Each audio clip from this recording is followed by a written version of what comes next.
The highway is doing that thing where it stretches out ahead of you like a promise nobody's going to keep. Route 9, southbound. Somewhere between the furniture warehouse and the exit for Cedar Lake. Tuesday evening, October 14th. You've got the windows cracked because the heater in the Civic is stuck on high again. And the October air coming through smells like wood smoke and cold dirt and the last honest weeks of autumn. The radio's on. Of course the radio's on. WKDL 98.3. The classic rock station out of Ridgefield that still runs local weather between the sets. You've been half listening to the tail end of a Dire Straits block. Comfortable. Background noise for the commute. The kind of sound that fills a car without demanding anything from you. My name is Eric Kaufman. I'm 37 years old. I'm an HVAC technician for a company called Tri-County Climate Systems, and I've been for 11 years. I'm telling you this because in about 4 minutes, the version of me that exists right now, the one thinking about the leftover chili in the fridge and whether the Phillies have a shot this postseason, that version is going to stop existing. Not because I die. I don't die. Not yet, anyway. But because the man I am before the announcement and the man I become after it are two different people. And the line between them is clean and permanent. I don't know who's going to hear this. I'm recording it because I think someone should. Because when the formal records come out, if they come out, they're going to be sanitized, scrubbed down to data points and official timelines. And what happened wasn't data. What happened was felt. In the body, in the air, in the space between one breath and the next, when you understand something so large that your mind just goes flat and white and empty for a second before it reboots into a version of reality you never agreed to. So, October 14th, 5:47 p.m. Eastern. The radio's on. Let me tell you what came through. The song was Money for Nothing. Second verse, Mark Knopfler doing that lazy growl over the riff. And then it cut. Not faded. Cut, mid-syllable, like someone pulled a plug. There was dead air, maybe 2 seconds, maybe 3. Long enough that I looked at the radio, thought the signal had dropped, almost reached for the dial. Then the tone came in. Emergency alert system. That 3-burst tone pattern. You've heard it 1,000 times in your life. Amber alerts. Severe thunderstorm warnings. Flash flood advisories. Your brain has a file for that sound. It files it under minor inconvenience and moves on. Except this time, the tone didn't stop after 3 bursts. It ran 5, then 6, then 7. And there was something underneath it. A low carrier hum I'd never heard before. Deeper than the standard EAS tone, almost subsonic.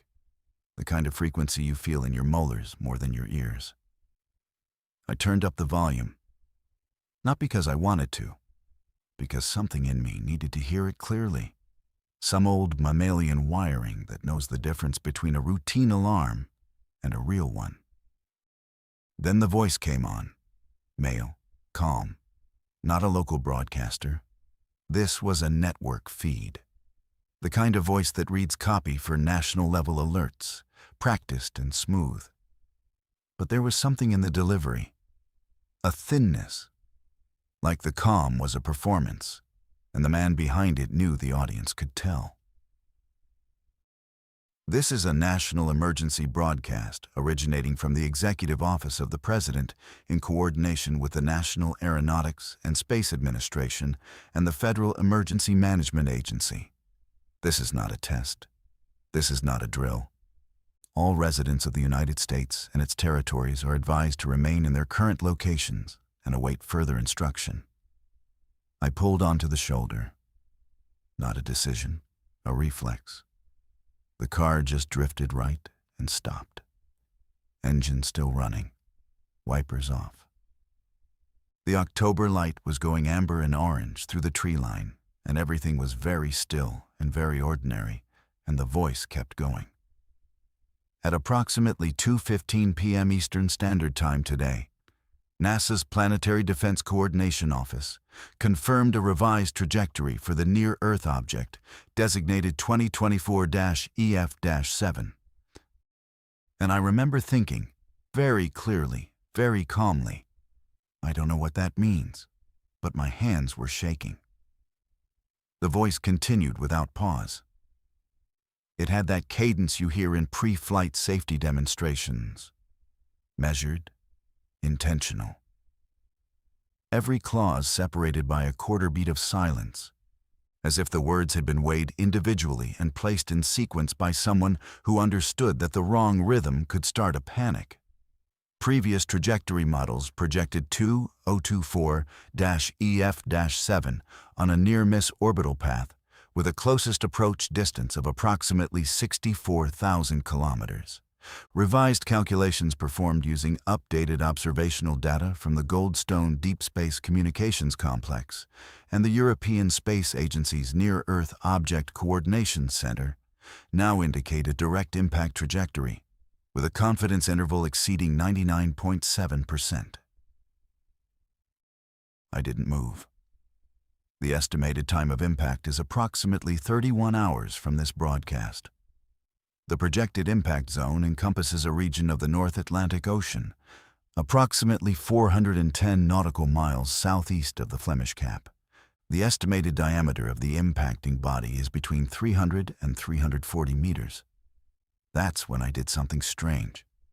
I reached over to the glove box and pulled out the little spiral notepad I keep for writing down part numbers. And I started writing. Time of impact, location, object size, confidence interval. My handwriting was bad. My hand was still shaking. But I wrote it down like it mattered. Like if I captured the facts neatly enough, they'd become manageable. The broadcast continued. It talked about tsunami risk. It talked about coastal evacuation zones. It talked about the activation of continuity of government protocols, whatever that meant. It told people to stay tuned for regional-specific guidance from their local emergency management offices. It told people not to attempt to travel unless directed. It told people that the president would address the nation at 9 p.m. Eastern. And then it looped. The tone came back, the 7-burst pattern. And the message started again from the top, word for word. I sat on the shoulder of Route 9 and listened to the entire thing a second time. Not because I missed anything, because I needed to hear it again to believe I'd heard it the first time. Cars were still passing, headlights on now. The sky was getting darker. A woman in a silver Subaru went by doing maybe 65, totally normal. And I wanted to reach out and stop her. I wanted to say, "Did you hear that? Are you hearing this?" My phone buzzed, then buzzed again, then started buzzing continuously, like something was pouring into it. I didn't look at it. Not yet. I looked at the sky. Clear. Deep blue going purple at the edges. Not a single thing wrong with it. I called Dana. She picked up on the first ring, which meant she already knew. Dana doesn't pick up on the first ring for anything short of a dead relative or a school emergency. She's my wife. 14 years. She teaches 4th grade at Millbrook Elementary, and she has a voice that stays level in a way that used to frustrate me, and now I find essential. "I heard it," she said. No hello. "I'm at the school. They're telling us to shelter in place." "Are the kids there?" "Parents are coming. It's chaos, Eric. It's calm chaos. Everyone's smiling and walking fast, and nobody's making eye contact." I asked her if she'd picked up Owen. Owen is 9. He goes to aftercare at the community center on Tuesdays. She said her mother was getting him. I said I was coming home. She said, "Okay." She didn't tell me to be careful. She didn't tell me to hurry. She just said, "Okay." And it carried everything. I pulled back onto Route 9, and it was different. I mean, the traffic was the same, the road was the same, but the quality of the world had shifted, like someone had changed the color temperature of everything by 2 degrees. The trees looked more detailed. The pavement looked harder. Every other car felt like it contained a person who was either hearing the same broadcast or about to. And the ones who already knew had a way of driving that I could recognize. Slower, more centered in their lanes, gripping the wheel with both hands. The radio looped the EAS message 3 more times during my drive. Each time I noticed something new. The phrase revised calculations. The phrase confidence interval exceeding 99.7%. That 0.3% gap. That tiny sliver of mathematical daylight. I held onto it like a splinter of wood in open water. When I got home, the house was dark. Dana's car wasn't in the driveway yet. Owen wasn't there. The porch light was off because the timer's been broken since August, and I keep saying I'll fix it. I sat in the driveway with the engine running and the radio on, and I looked at my house. 2-story colonial, blue-gray with white trim. The gutters need cleaning. The storm door has a crack in the glass from when Owen threw a baseball at it in June. Every flaw, every deferred project, every minor imperfection I'd been meaning to get around to. They all stood out like entries in a ledger I was about to close. My phone had 47 unread messages. Texts from my brother in Scranton. Texts from guys on the crew. A voicemail from my mother that I didn't listen to because I knew what her voice would sound like and I wasn't ready for it. I went inside. I turned on every light in the house. Every single one. Then I sat at the kitchen table and waited for my family. Dana got home at 6:40 with Owen. He was quiet in that way kids get when they know something's wrong, but haven't been given the right shape for it yet. He asked if we were having a snow day tomorrow.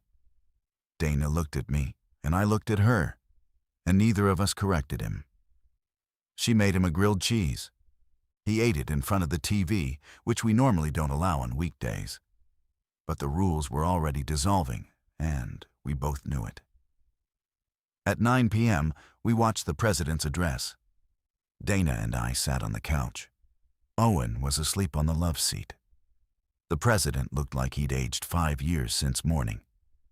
His tie was slightly loosened, which I'd never seen before on a sitting president during a formal address, and it unsettled me more than anything he said.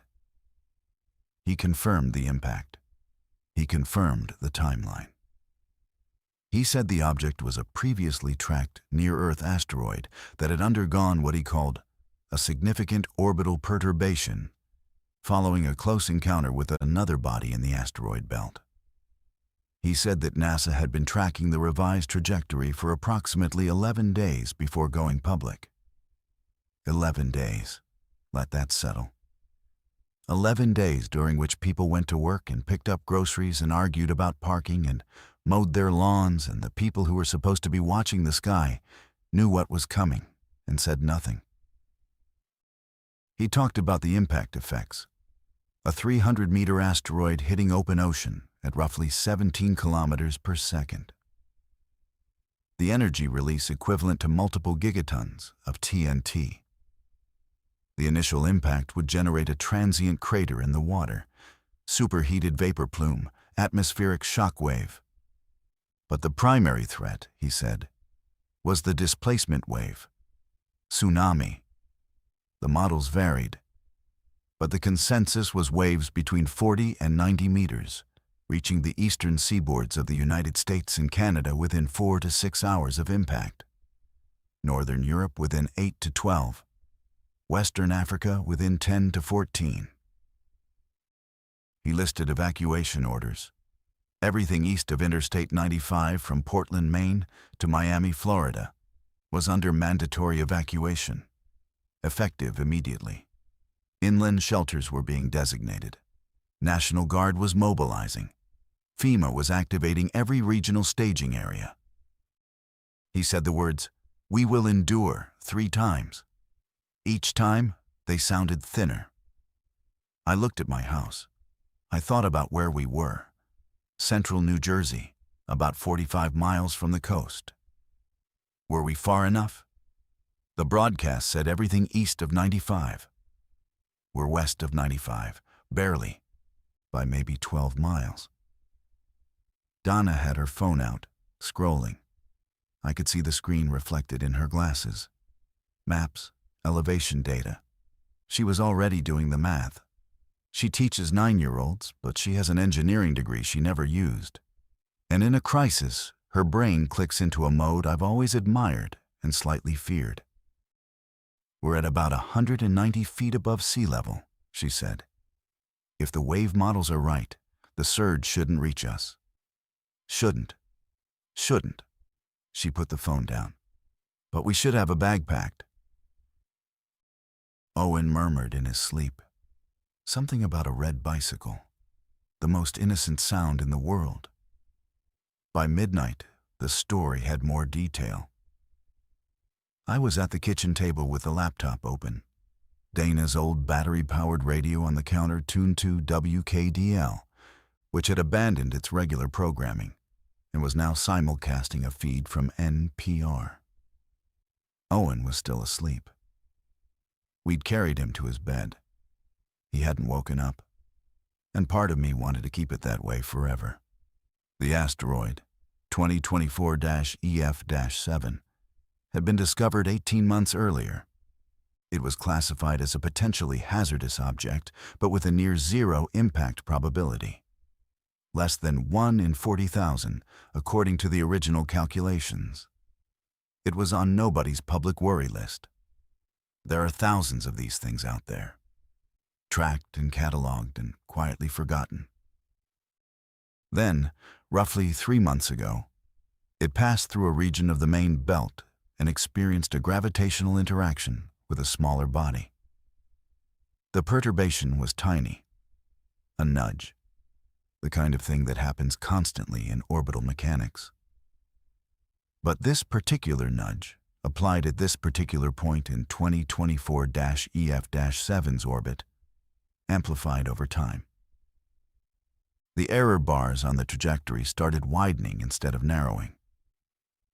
And somewhere inside those widening bars, Earth's position on October 16th started showing up more and more frequently.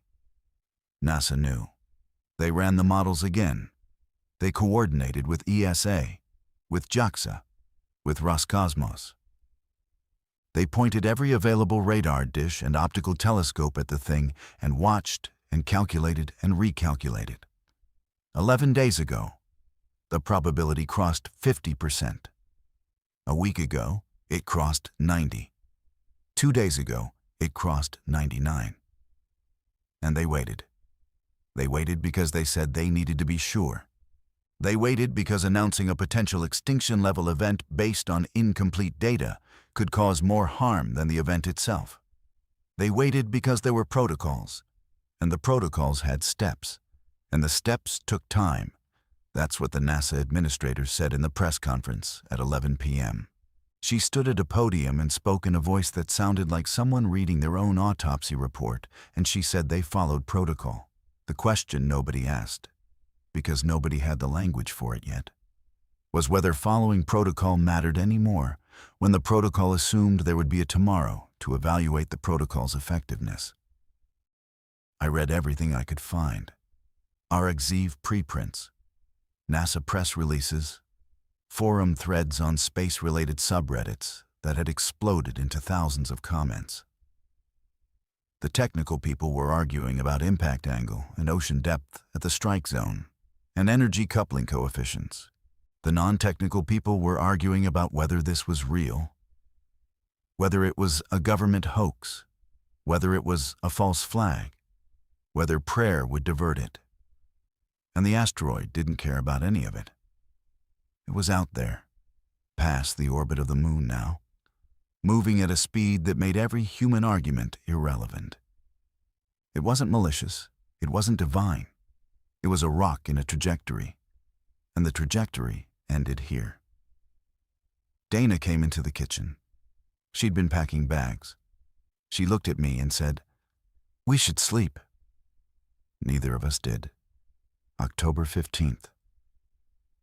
I woke up at 4:30 a.m. in the recliner because I'd fallen asleep reading and my neck was a solid column of pain. The laptop had died. The radio was still on. Different voice now. A woman. BBC World Service feed. She was describing scenes at Heathrow Airport. Thousands of people trying to fly west, flights grounded, crowds in the terminals that had gone beyond manageable. She used the word orderly in a way that meant the opposite. I looked out the kitchen window. The sky was just starting to lighten. Clear, no clouds. There was frost on the lawn. The bird feeder was empty because I hadn't filled it in a week.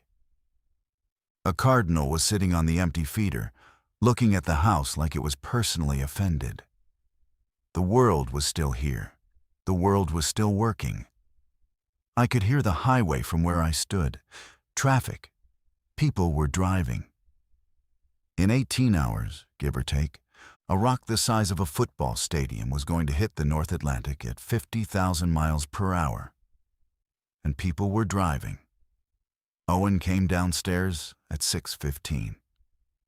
He was wearing his dinosaur pajamas and carrying the stuffed elephant he says he's too old for, but still sleeps with. He sat down at the table and said, "Is there school?" Dana came down behind him. She'd showered. Her hair was wet. She was wearing jeans and a flannel shirt and hiking boots, which she never wears inside the house, and Owen noticed. "Why are you wearing boots, Mom?" "We might go on a trip today." "Where?" "We're still figuring that out." He accepted this with the terrifying trust that children extend to their parents. He ate cereal. He asked if he could watch his tablet. Dana said yes. He went to the living room, and the sounds of some animated show drifted in, bright and ridiculous, and completely from another world. Dana sat across from me. She had a list, actual handwritten list, on the back of an envelope. Water, food, first aid, blankets, radio, batteries, documents, cash. "I called my sister in Harrisburg," she said. "She says we can come." "That's 150 miles. "I know." "The roads are going to be insane." "I know. But we're 12 miles from the 95 line, Eric. And shouldn't isn't the same as won't." She was right. I knew she was right. But leaving the house felt like admitting something I wasn't ready to admit. "When?" I asked. "Soon, before everyone else decides the same thing." It was already too late for that. But neither of us knew it yet. We left at 8 a.m. I'd packed the car with everything Dana had listed plus some additions of my own. Tools, a tarp, the hand crank emergency radio that had been in the garage since a hurricane scare 3 years ago. Owen's backpack full of books and snacks. The photo albums from the hall closet because Dana had looked at me when she saw me grab them. And neither of us said a word about it. Route 206 North was moving. That was the first surprise. It was heavy, but it was moving. The sky was aggressively clear. Not a cloud anywhere. It felt wrong, like the weather should have been participating in the crisis. Some part of my brain expected dark skies, dramatic winds. Instead, it was a beautiful mid-October morning, 52 degrees, light breeze, the kind of day you'd normally call perfect. Owen was in the back seat with his tablet and his headphones on. He'd asked twice where we were going, and we'd told him we were visiting Aunt Rachel, which was technically true and fundamentally a lie. He'd accepted it. He was watching something. His face was lit by the screen, and he looked exactly the same as he did on any car trip, and that fact sat in my chest like a stone. The traffic thickened at the interchange for Route 78 West. That's when it went from heavy to geological. 3 lanes becoming a solid mass of metal and glass and brake lights extending to the horizon. Every car was packed. I could see luggage strapped to roof racks, dogs in back seats, a family in a minivan next to us with 4 kids, and what looked like everything they owned crammed into the cargo area. The mother was staring straight ahead with both hands on the wheel. The father was on his phone. The kids were asleep. The radio was on. Local station now. They were reading evacuation updates. Route 78 West was experiencing severe congestion. That's the phrase they used. Like it was a head cold. Routes 22, 202, and 206 were significantly delayed. The New Jersey Turnpike northbound was at standstill conditions from exit 8 to exit 14. We moved maybe 3 miles in 45 minutes. I did the math. 150 miles at this rate would take us roughly 2 days. We didn't have 2 days. We had less than 16 hours. Dana was in the passenger seat with the road atlas open, an actual paper atlas that had been in the car since 2019. She was tracing back roads with her finger, looking for alternatives. State routes, county roads, anything that wasn't a highway. If we cut over to 523 and take it north to Flemington, we can pick up 31 and go northwest toward Clinton, then cut over to 78 past the worst of it. That's a guess? Everything's a guess right now. I took the next exit. It was a decision based on nothing but the need to be moving. To feel like we were making progress instead of sitting in a river of cars all pointed in the same direction with the same fear packed in their trunks. The back roads were better, for a while. We wound through small towns I'd driven through 100 times. Lebanon, Oldwick, Califon. The houses looked the same as always.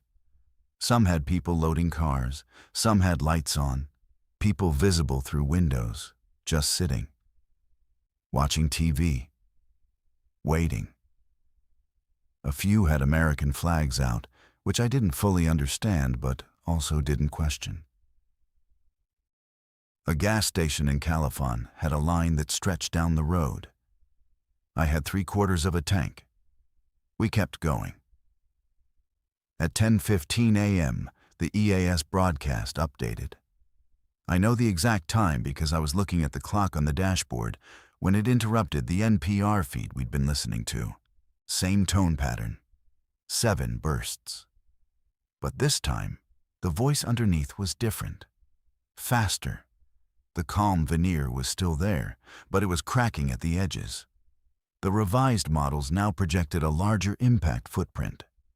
The asteroid was slightly larger than initial estimates. 360 meters, not 300. The impact energy calculations had been revised upward. The tsunami models were being updated in real time. Coastal evacuation zones were being extended. Everything east of a line, roughly 50 miles from the coast, was now under advisory evacuation. Advisory, not mandatory. But the distinction felt academic. We were 43 miles from the coast, under the new advisory line.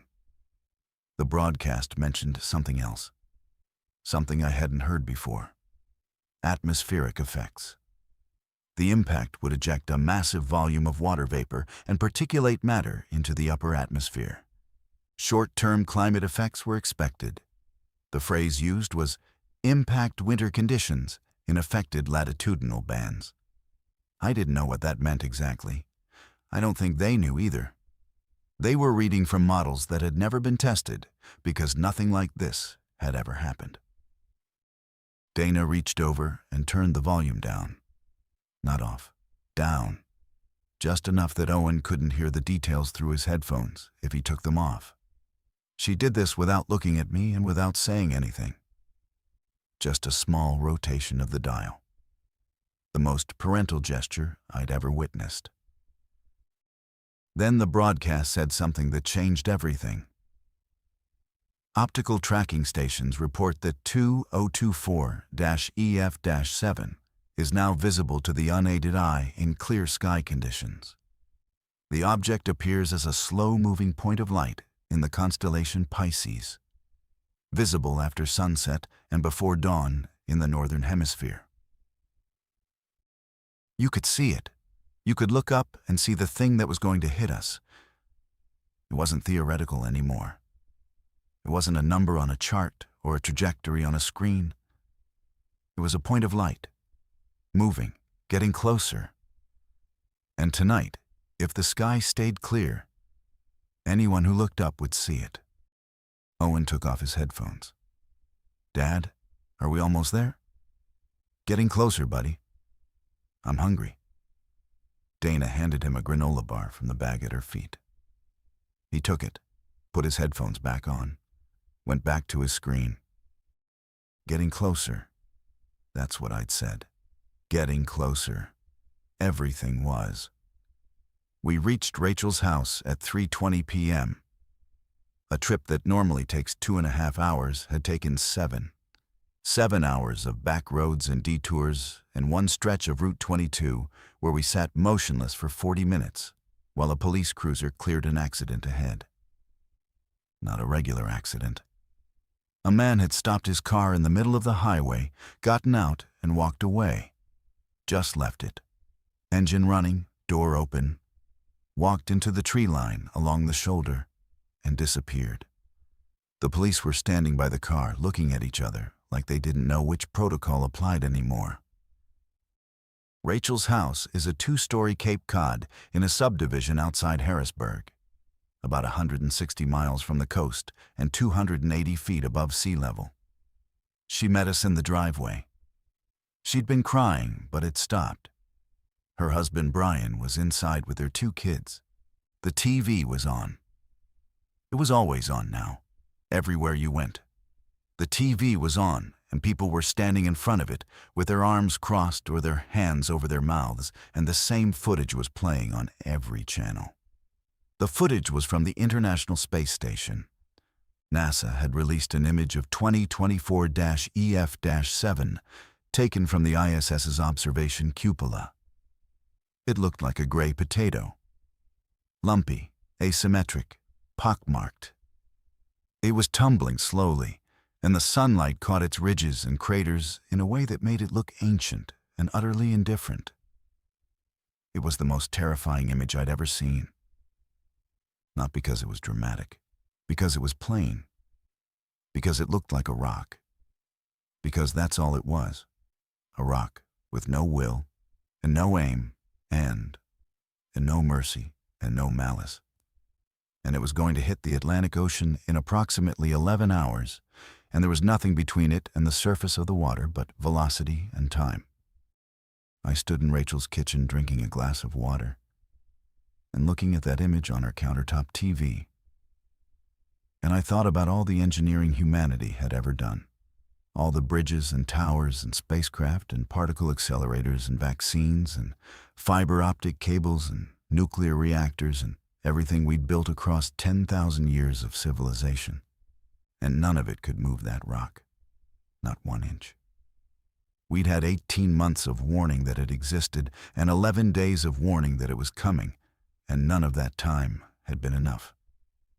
There was no mission, no nuke, no deflection attempt. The window had been there, maybe months ago, and it had closed while the people responsible for seeing it were still running models and checking confidence intervals and following protocol. Dana was unpacking the car. Owen was playing with Rachel's kids in the backyard. I could hear them through the open window. They were playing tag.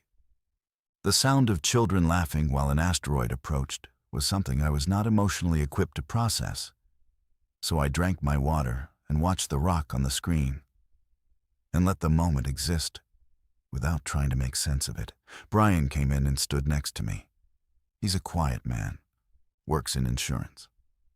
He looked at the screen and said, "Hell of a thing." "Yeah, hell of a thing." Sunset was at 6:22 p.m. I know because I looked it up. I wanted to know exactly when the sky would be dark enough to see it. We went outside at 7:15. All of us, the adults. We left the kids inside with a movie because some things you don't share with a 9-year-old and a 7-year-old and a 5-year-old. And this was one of them. We stood in the backyard, in the grass, in the dark, and we looked up. Clear sky. Stars just starting to come through. The Milky Way faint but visible because the subdivision backed up against farmland and the light pollution wasn't terrible. I looked east, toward Pisces, which I had to find using an app on my phone because I'm not an astronomer. I'm a guy who fixes heat pumps. And there it was. It wasn't bright, about the same magnitude as a dim star, but it was there. And once you saw it, you couldn't unsee it. A small point of light that didn't belong, that hadn't been there last week, that was moving imperceptibly against the fixed stars, getting brighter by the hour. Rachel made a sound, a small sound, like the beginning of a word that never finished. Dana reached over and took my hand. Her grip was tight enough to hurt. I didn't pull away. Brian said, "It doesn't look real." He was right. It didn't.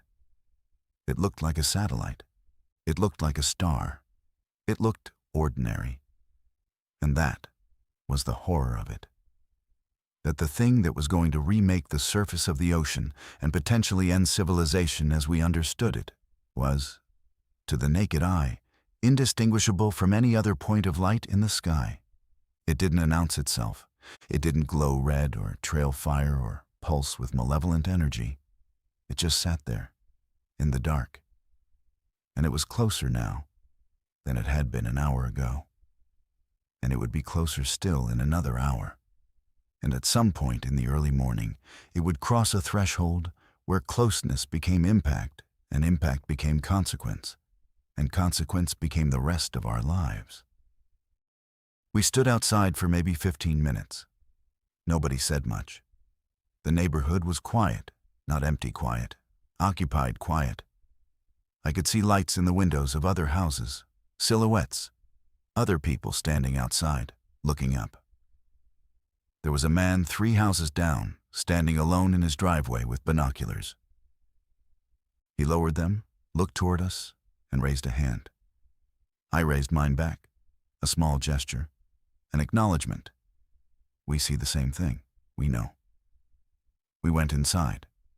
Rachel made coffee. Brian turned the TV back on. The coverage was wall to wall. Every channel, every network. Split screens showing coastal evacuation footage and asteroid tracking graphics, and experts at desks trying to quantify the unquantifiable. The clock on the wall said 7:34 p.m. Impact was estimated at approximately 12:47 a.m. Just over 5 hours. The coffee tasted like coffee. The world was still here. The footage from the coast was hard to watch. Not because it was violent. It wasn't mostly. It was hard because it was so recognizably human, so familiar in its panic and its patience and its confusion. The highways out of New York City were at a dead standstill. The camera showed a river of brake lights stretching from the George Washington Bridge into New Jersey, and another river pouring north through Connecticut, and another heading west through the tunnels. Except the tunnels were closed. They'd been closed at 2 p.m. by order of the Port Authority, which meant everyone who hadn't left Manhattan by then was trapped on an island at the edge of an ocean that was about to receive a 360-meter asteroid. The reporter standing on a rooftop in Midtown looked like he'd been awake for 30 hours. He was describing the scene below. The streets full of people who had nowhere to go. The shelters being set up in subway stations and basement levels. The sound of the city, which he said was wrong. Not loud, not quiet, but wrong. Like the city was holding its breath, like a frequency had shifted. They showed footage from Boston, from Norfolk, from Miami, from London, from Lisbon. The same patterns everywhere. Highways jammed, airports closed. People carrying children in suitcases, and in some cases, nothing at all. Just walking inland with their hands empty. Moving because standing still was unthinkable. I watched a clip of an elderly woman in Atlantic City sitting on a bench on the boardwalk. Reporter asked her why she hadn't evacuated. She said she'd lived in that city for 71 years, and she wasn't leaving now. She said it the way you'd say you weren't changing seats at a dinner party. Firm, polite, final. The camera lingered on her face, and then the feed cut to something else, and I never saw her again. And I will never stop thinking about her. Dana was sitting next to me. She had Owen on her lap, even though he's really too big for that now. He'd woken up and come downstairs, and he was drowsy and warm, and he leaned against her and didn't look at the TV. He looked at the wall. At nothing. "Mom, is something bad happening?" She didn't hesitate.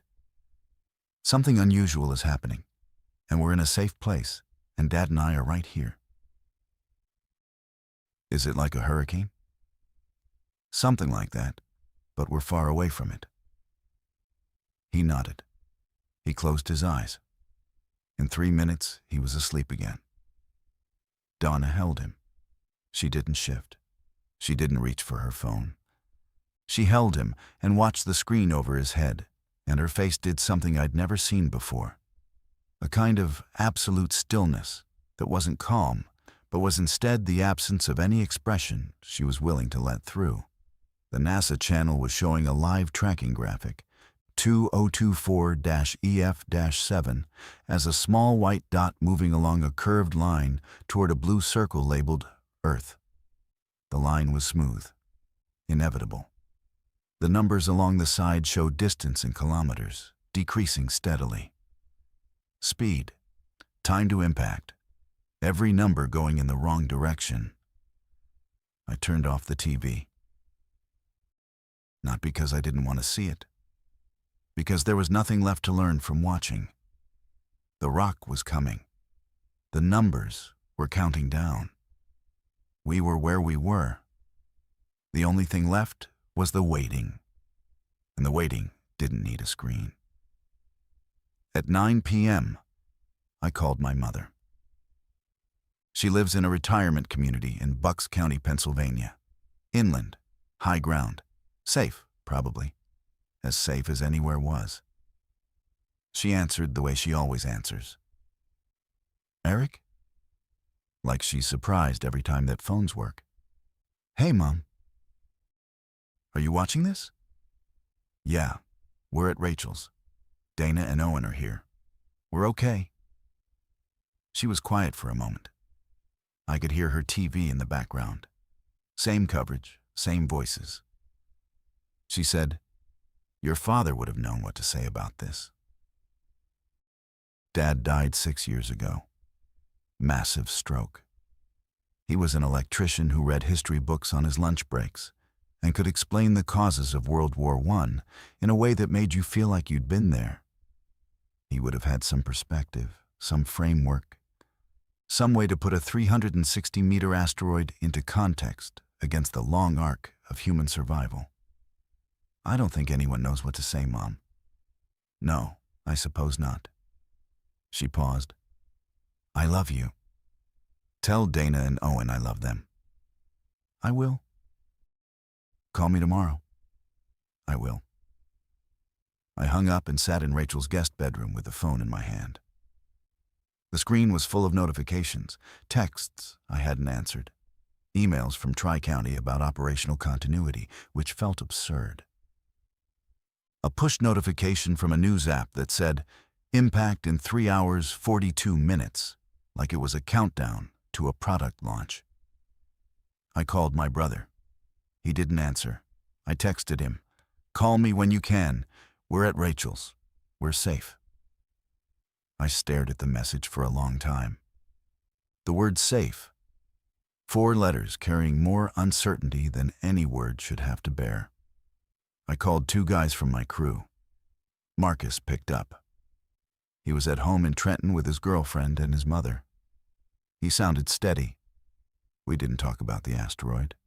We talked about a job we'd done last week, a rooftop unit replacement at a strip mall in Edison. We talked about how the compressor had been undersized and I'd caught it before the install. We talked about mundane, technical, beautiful things for about 4 minutes. And then he said, "Hang in there, Koff," which is what everyone calls me. And I said, "You too, Marcus." And we hung up. I sat there. The house was quiet. Rachel's kids were asleep. Owen was asleep. Dana and Rachel were downstairs talking in low voices. Brian was in the garage doing something, I don't know what. Working with his hands, staying busy. I thought about the things I hadn't done. Not the big regrets, the small ones. The gutter I hadn't cleaned. The porch light I hadn't fixed. The bird feeder I hadn't filled. All the tiny promises I'd made to the future, a future that was now less than 4 hours wide. I filled the bird feeder in my mind. It didn't help, but I did it anyway. At midnight, we were all awake. Even the kids. They'd woken up, one by one, drawn out of sleep by the energy in the house, or the sound of the TV, or some instinct older than language. We let them stay up. There was no bedtime anymore. There was no schedule. There was just the house and the people in it and the clock. The TV was back on. I'd turned it back on because the silence was worse. The coverage had shifted. Fewer experts now. Fewer explanations. The anchors were still there, but they'd stopped performing certainty. One of them, a man I'd watched deliver news for 20 years, paused mid-sentence, looked down at his desk at 9 and said, "I'm sorry, I need a moment." He took a breath. He continued. He didn't explain what the moment was for. He didn't need to. Outside, the sky was still clear. I stepped onto the back porch and looked up. The object was brighter now, noticeably brighter than it had been 3 hours ago. It wasn't a star anymore. It was something else. Something that moved with visible purpose, even though purpose implies intent, and it had none. But your eyes told you this, it was coming. Your eyes told you the truth, your mind kept trying to renegotiate. Owen came out onto the porch. I hadn't heard him. He stood next to me and looked up. "What's that bright one?" he said. The moment I'd been dreading. I'd had 6 hours to prepare for this question, and I still didn't have an answer. Dana appeared behind him in the doorway. I could feel her watching me. "That's an asteroid," I said. "A big space rock. It's passing by Earth. That's why everything's been unusual today." "Is it going to hit us?" "It's going to land in the ocean, very far from here." "Will it make a big splash?" "Yeah, buddy, a very big splash." He looked at it for a few more seconds. "It's kind of cool," he said. Then he went inside and asked Rachel if she had any more of those crackers with the cheese in the middle. Dana stepped onto the porch. We stood together and looked at it.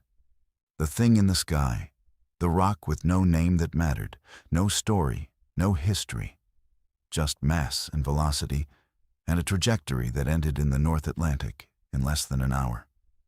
"He's going to understand someday," she said. "I know. And he's going to ask why we didn't tell him. And we'll tell him we were protecting him.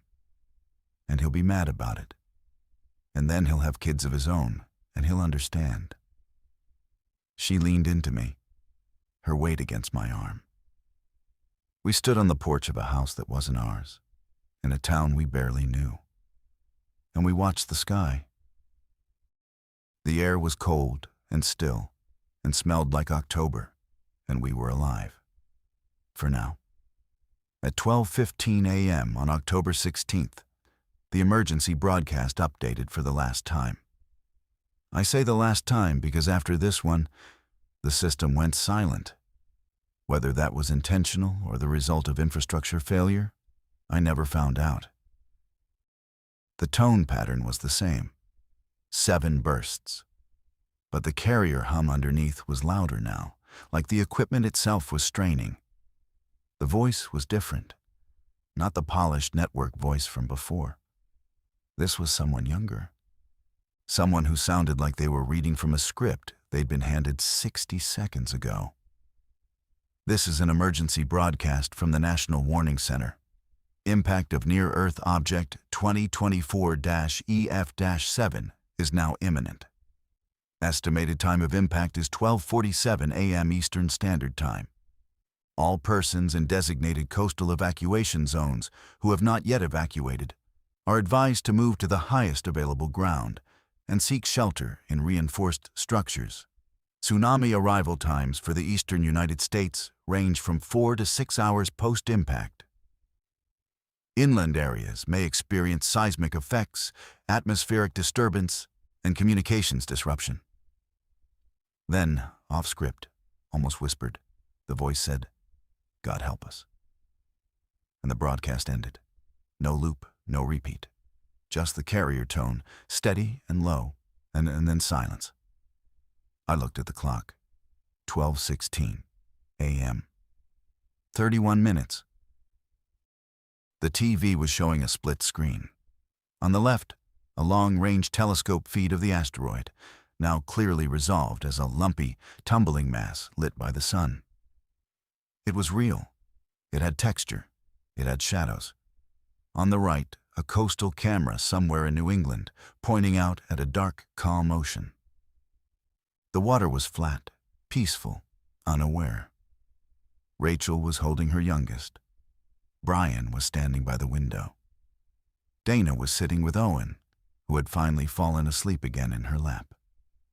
I was standing in the middle of the room, which felt wrong, so I sat down. Then I stood up again. There was no correct posture for this, no appropriate position for the human body to be in while waiting for an asteroid to hit the planet. The last thing the TV showed before the feed cut out was the telescope image. The asteroid, now so close that individual boulders on its surface were visible. Gray, pitted, tumbling.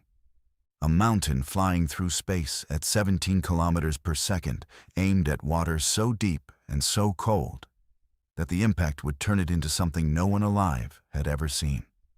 12:38 a.m. The screen went black. 12:39 a.m.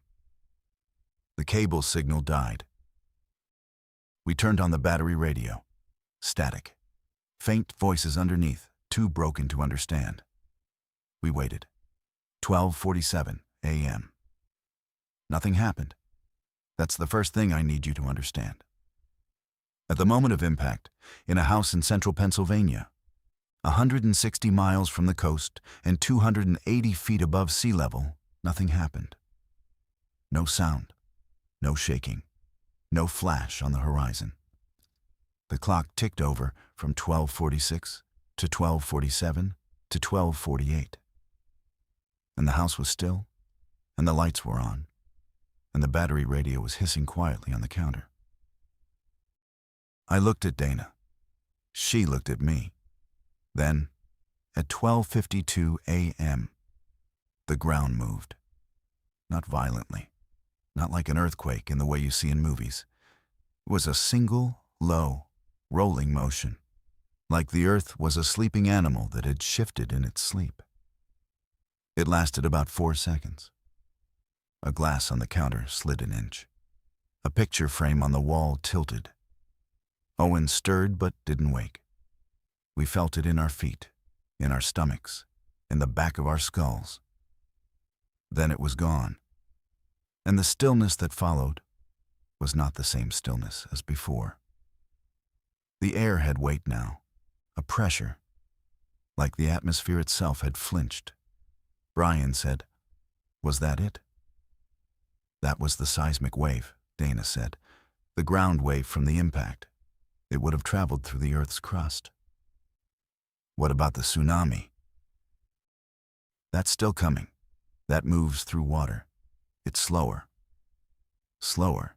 Still moving. 4 to 6 hours. the broadcast had said. Even here, far inland, the effects might reach us as secondary flooding through river systems. Might not. Nobody knew for certain. The models had never been validated. There was no precedent. The last comparable oceanic impact was 65 million years ago, and there hadn't been anyone around to take notes. The radio crackled. A voice came through. Fragmented. Confirmed? Atlantic. Seismographic stations worldwide. Magnitude estimated at... The signal broke up. Came back. Coastal cameras offline. Satellite imagery shows. Gone again. We sat in the dark living room of a house in Harrisburg and listened to the radio try to tell us what had happened to the ocean 400 miles off the coast of Newfoundland. The radio couldn't do it. The radio was breaking, like everything else. I held Owen's hand. He was still asleep.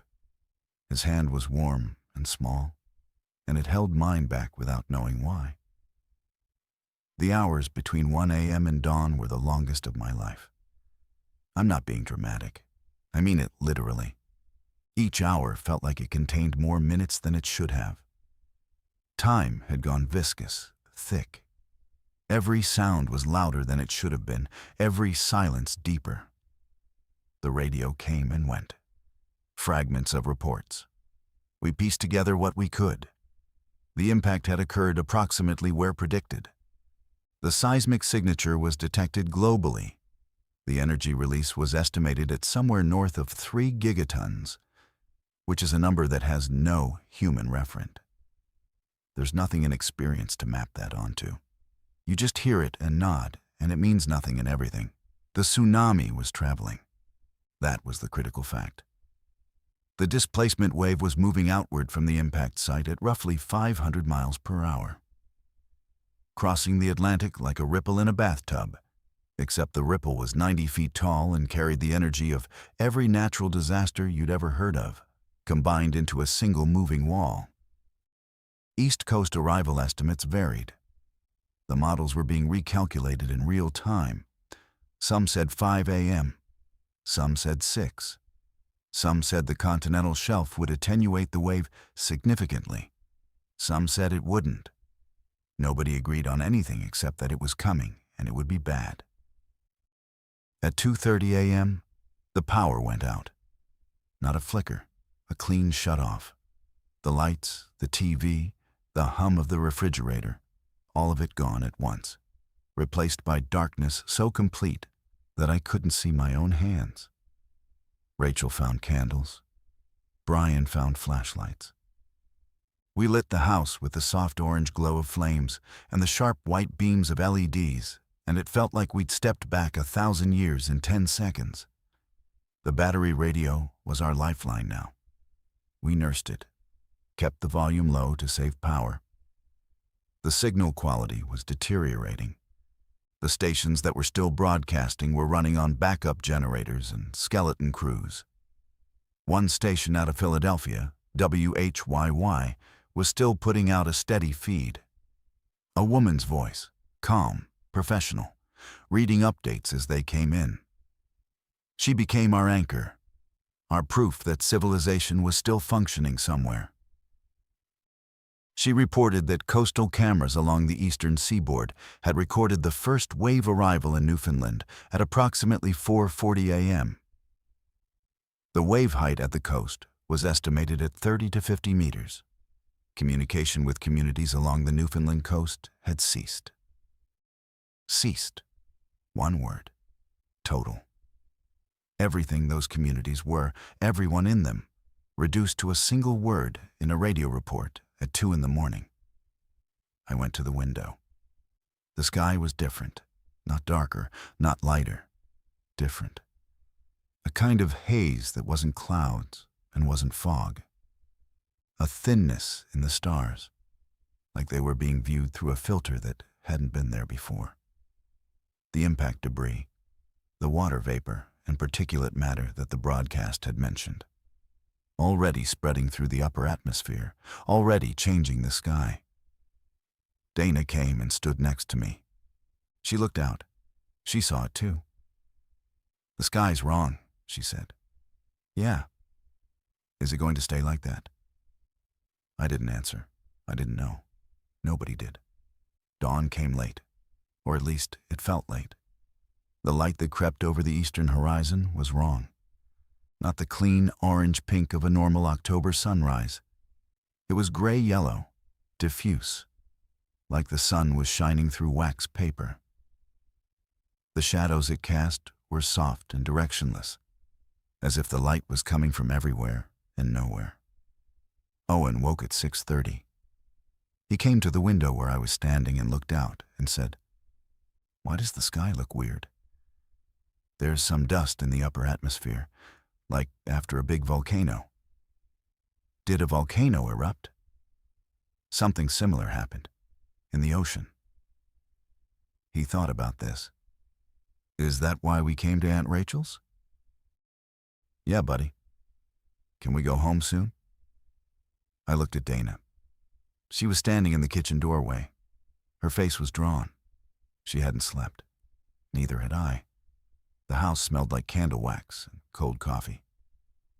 "Not today," I said. "Maybe in a few days." The radio was giving us the picture, piece by piece. The tsunami had reached the eastern seaboard between 5:15 and 6 a.m. The wave heights varied dramatically by location. In some areas, the continental shelf had reduced the wave to 15 or 20 meters. Still catastrophic, still unsurvivable for anyone in the impact zone.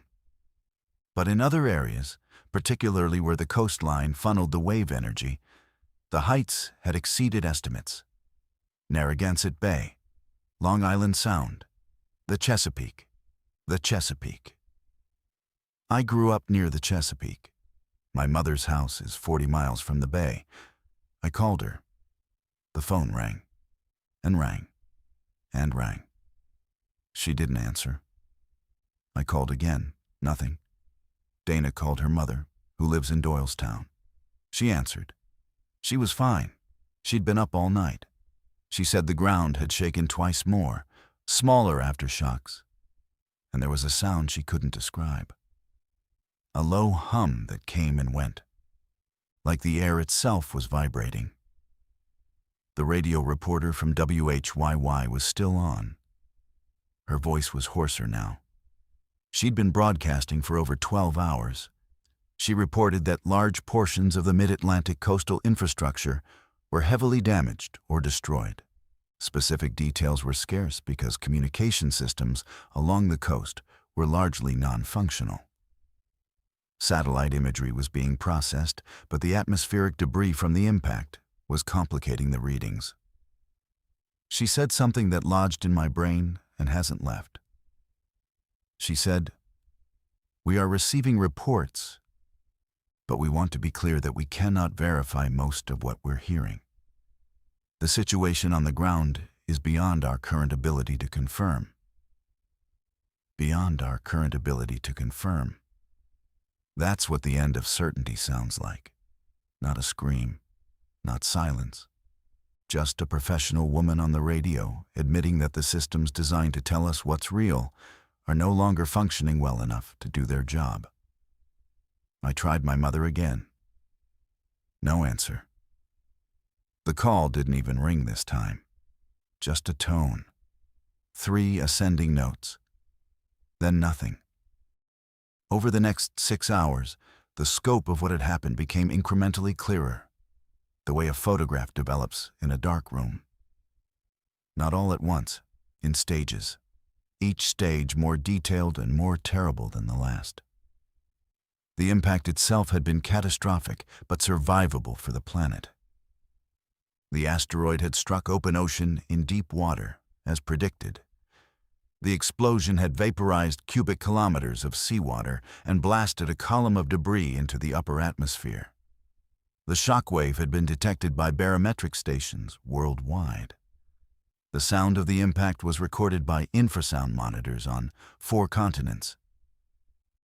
But the tsunami was where the human cost lived.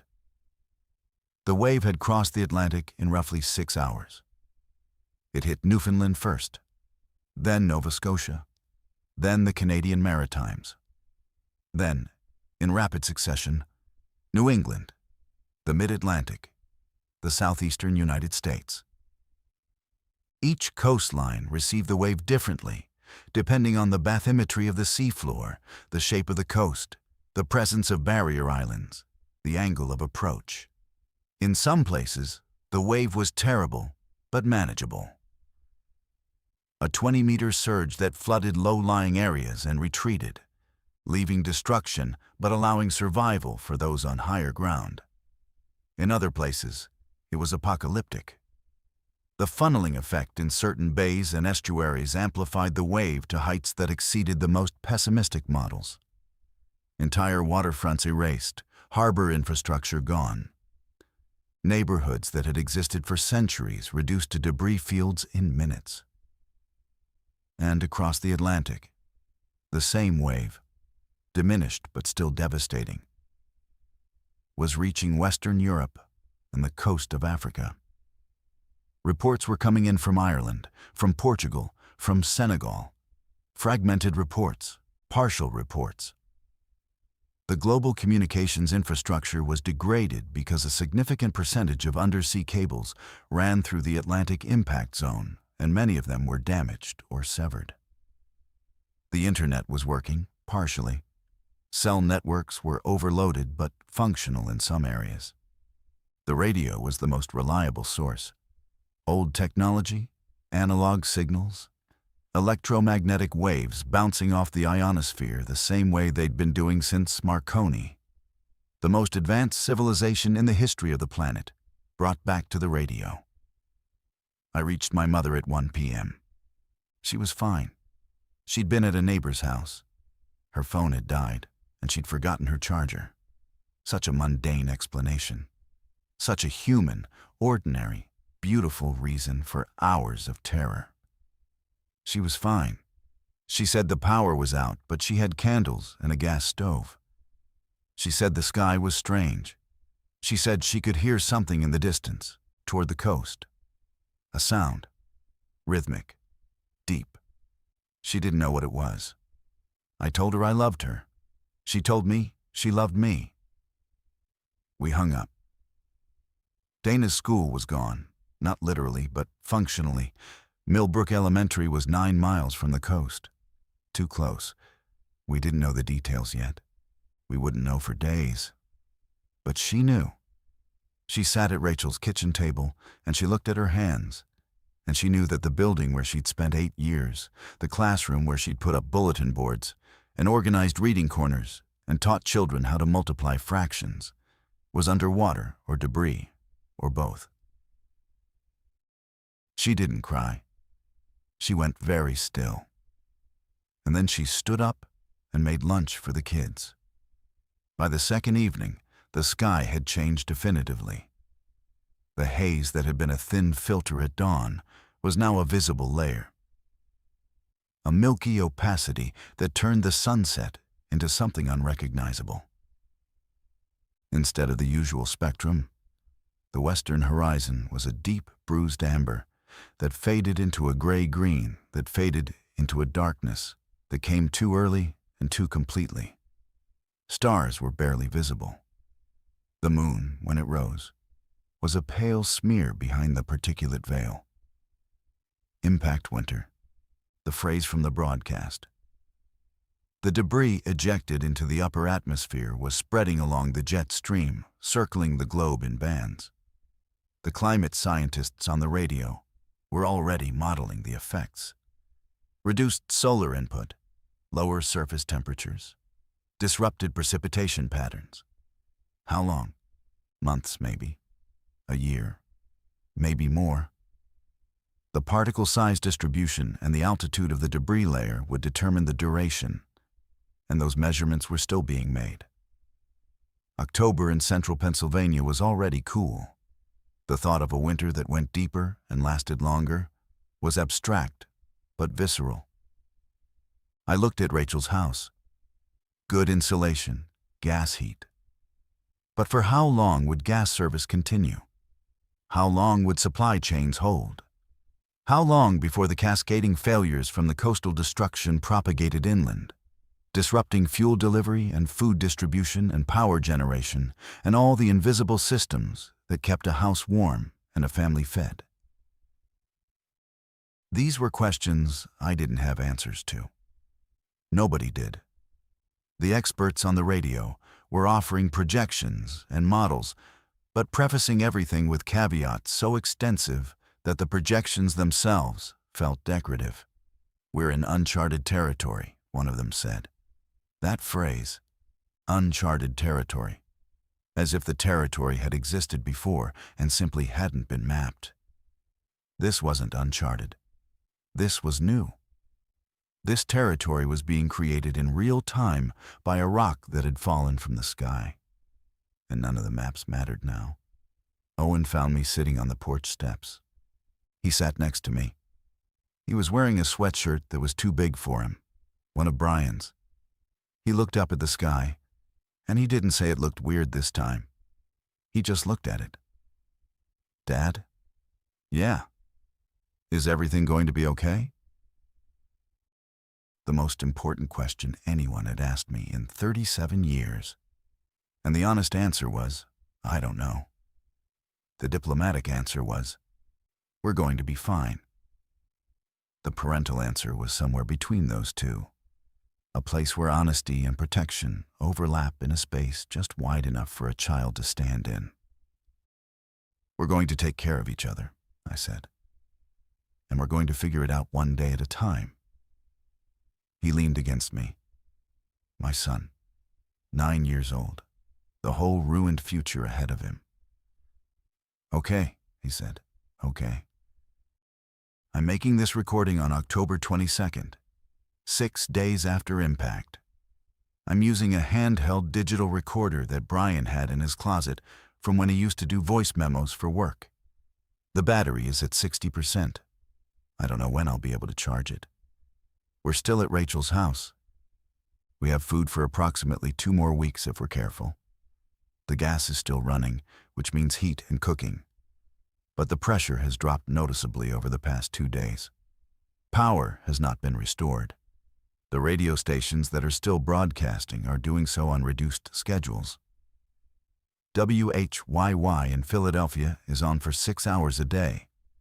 The woman whose voice I relied on that first night is still there. I don't know her name. She hasn't given it. She just talks, and we listen. The situation, as I understand it from incomplete reports, is this. The eastern seaboard of the United States has sustained massive damage from New England to Florida. The exact scope is unknown because assessment is still underway and communication is limited. Federal and military resources are focused on the coastal zones. Inland areas like ours are, for now, on their own.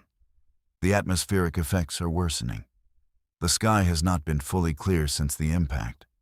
Temperatures have dropped approximately 8 degrees below seasonal norms. Frost comes earlier and lasts longer. The light is different, thinner. It makes the days feel shorter, even though they're not. People are adapting. That's what humans do.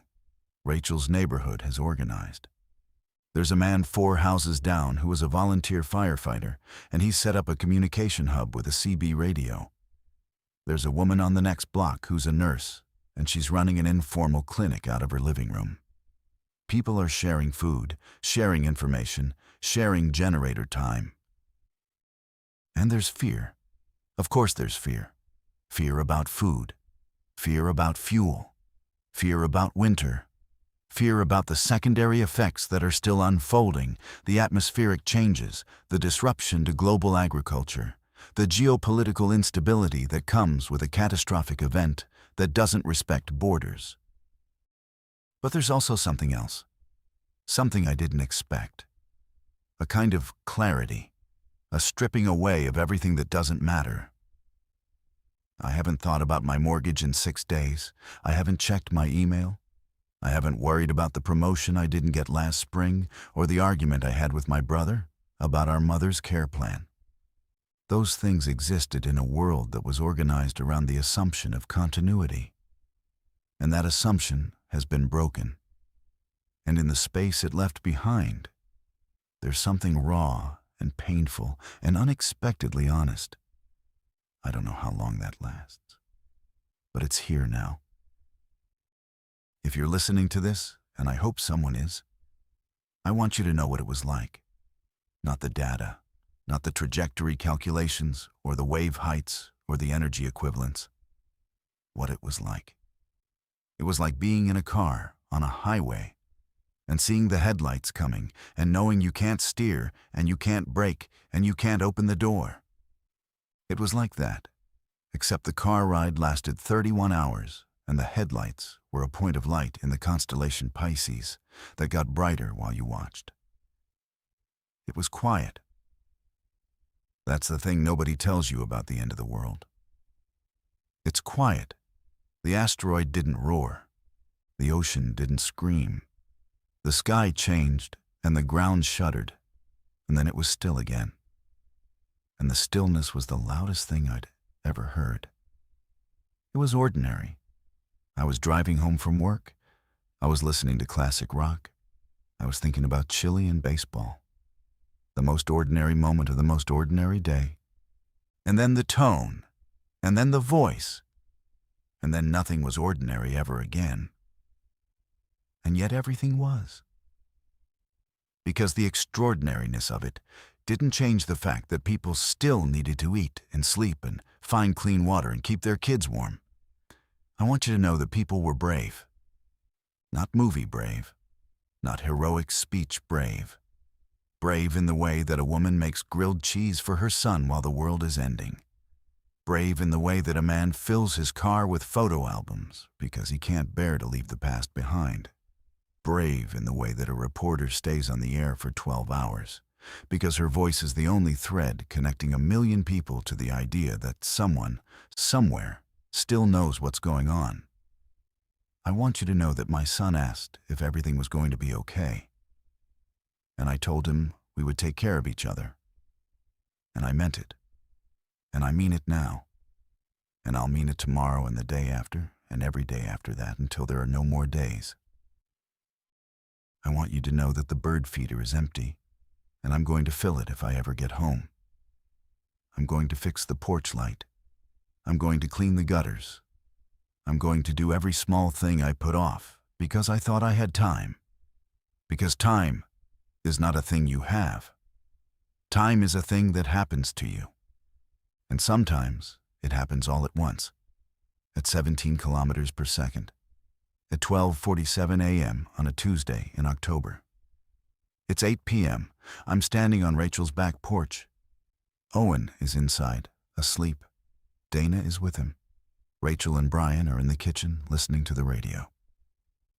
The neighborhood is dark, except for a few candlelit windows and the occasional sweep of a flashlight. The sky is overcast tonight.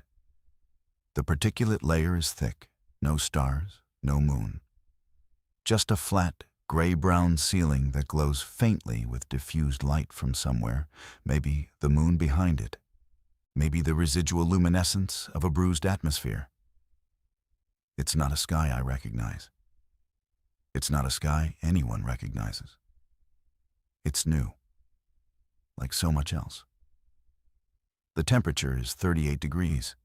It was 45 at this time last week.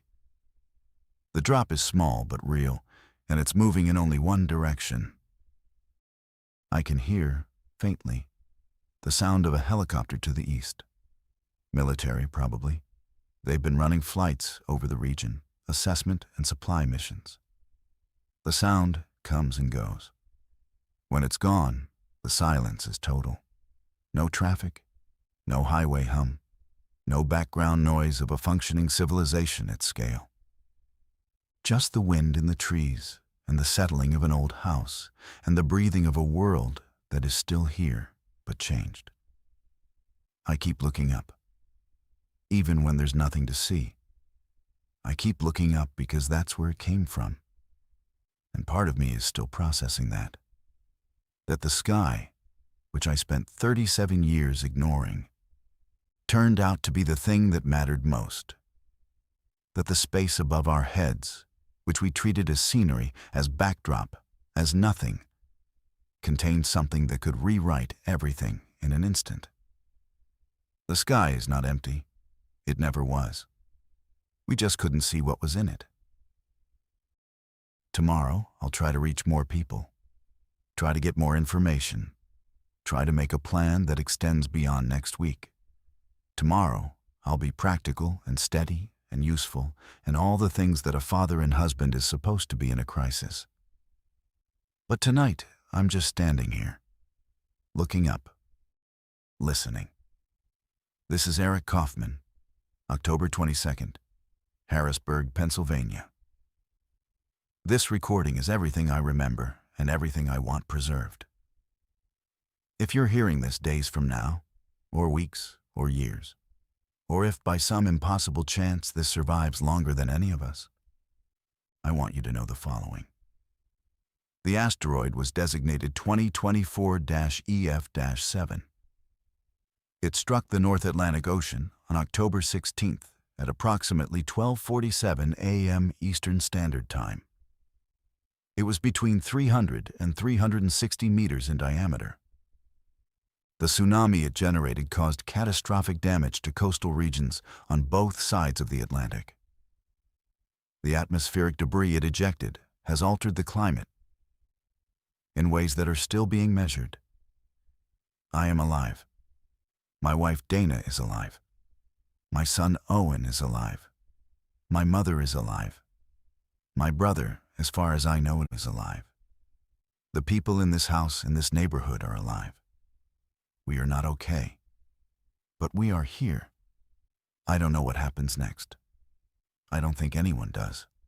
The systems we built to predict the future are damaged or destroyed, and the future itself has become something unrecognizable. We are in the first chapter of a story that has no outline, no plan, and no guarantee of a satisfying ending. But I want to say this to whoever hears it, whenever you hear it. We heard the broadcast. We saw the point of light in the sky. We felt the ground move beneath our feet. We watched the sky change color. And we're still here. Not because we were brave or smart or prepared. We're here because we got in the car and we drove and we held each other and we kept going. The radio is still on, faint, crackling, carrying voices across distances that feel longer than they are. And as long as someone is broadcasting, and as long as someone is listening, there is a thread, a thin, fragile, analog thread connecting one person to another person across the dark. I'm going to keep this recorder. I'm going to keep talking into it. Not because I think my story matters more than anyone else's, but because someone should be saying it out loud. Someone should be putting words to what this is. Because when the words stop, that's when it's really over. This is Eric Kaufman, Harrisburg, Pennsylvania. October 22nd, still here. Still listening. End of transmission.